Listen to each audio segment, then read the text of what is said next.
Guntur mayor Manohar నాయుడుపై high court ఆగ్రహం వ్యక్తం చేసింది. నగర మొదటి పౌరుడు మాట్లాడేది అలాగేనంటూ హైకోర్టు ప్రశ్నించింది. అసభ్య పదజాలంతో దాడి చేస్తారంటూ వ్యాఖ్యానించింది. అసభ్య భాష వాడేవారు ఏ పార్టీ వారైనా శిక్షించాల్సిందేనంటూ హైకోర్టు అభిప్రాయపడింది. సేవ ద్వారా ప్రజలకు దగ్గరవ్వాలి కానీ అసభ్యకర భాషతో కాదని హైకోర్టు వ్యాఖ్యానించింది. బాధ్యతగా మెలగాలని మేయర్కు చెప్పాలని ఆయన న్యాయవాదికి సూచించింది. ఇక మనోహర్ నాయుడుకు నోటీస్ ఇచ్చి వివరణ తీసుకోవాలని పోలీసులకు హైకోర్టు ఆదేశాలు జారీ చేసింది.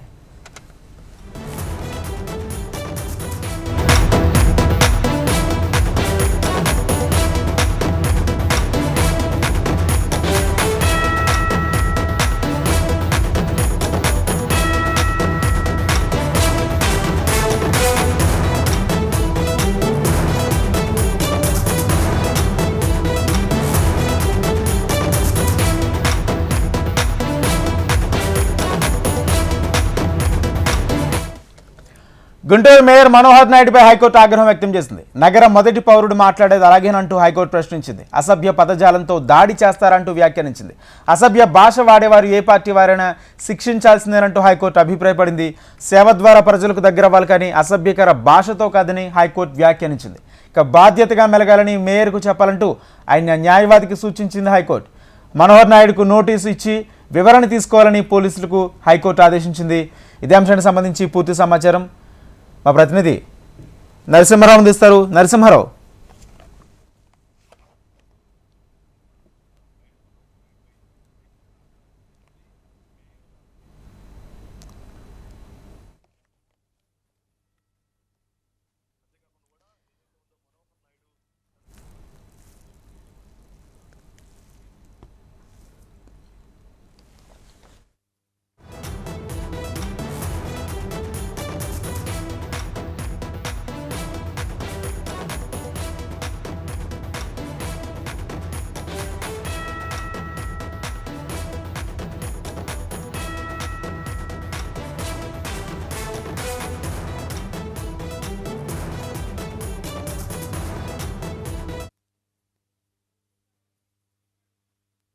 రైట్, మొత్తంగా గుంటూరు మేయర్ మనోహర్ నాయుడుపై హైకోర్టు ఆగ్రహం వ్యక్తం చేసింది. భాషకు సంబంధించి హైకోర్టు తీవ్ర వ్యాఖ్యలు చేసింది. ఇదే అంశానికి సంబంధించి పూర్తి సమాచారం మా ప్రతినిధి నరసింహారావు అందిస్తారు.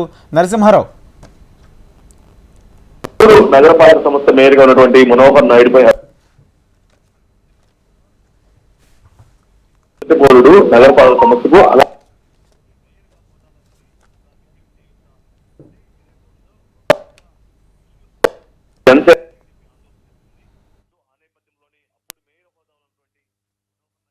పోలీసుల దగ్గర ఒక లాఠీ తీసుకుని టీడీపీ జనసేన వాళ్ళపైన అసభ్య పదజాలంతో కూడా వారిపై దాడి చేసేందుకు యత్నం చేశారు. సో ఈ నేపథ్యంలోనే ఎవరైతే ఉన్నారో జనసేన టీడీపీ నాయకులు అప్పట్లో పోలీస్ స్టేషన్ లో ఫిర్యాదు చేయడం జరిగింది. పోలీస్ స్టేషన్ కేసు నమోదు చేసింది. సో ఈ నేపథ్యంలోనే తనకు ముందస్తు బెయిల్ ఇవ్వాలంటూ, తనకు అరెస్టు ఆపాలంటూ కూడా హైకోర్టుని మేయర్ మనోహర్ నాయుడు అప్రోచ్ అవడం జరిగింది. సో ఈ నేపథ్యంలోనే హైకోర్టు ఈ రోజు విచారణ చేపట్టింది. ఈ విచారణలో భాగంగా కూడా మేయర్ మనోహర్ నాయుడుపై ఆగ్రహం వ్యక్తం చేసింది.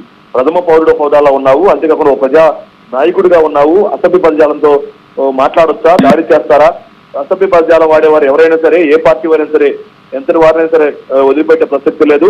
అంతేకాకుండా అసభ్య భాష వాడకూడదు, పార్టీ వారైనా సరే ఎవరైనా సరే శిక్షించాల్సిందే అంటూ కూడా హైకోర్టు కామెంట్ చేయడం జరిగింది. మరోవైపు నాయకులు అనేవాళ్ళు సేవ ద్వారా ప్రజలకు దగ్గర అవ్వాలి కానీ అసభ్య పదజాలంతో కూడా అసభ్య పదజాలం వాడకూడదంటూ కూడా బాధ్యత గల నాయకులుగా మెదగాలని చెప్పేసి కూడా ఈరోజు హైకోర్టు సూచించింది. మరోవైపు మనోహర్ నాయుడుకి నోటీస్ ఇచ్చి వివరణ తీసుకోవాలని చెప్పేసి కూడా పోలీసులకు ఆదేశాలు జారీ చేసింది. సో మొత్తంగా మనం చూస్తే మాత్రం మేయర్ మనోహర్ నాయుడుపై హైకోర్టు ఆగ్రహం వ్యక్తం చేసింది. Right, thank you Narasimha Rao.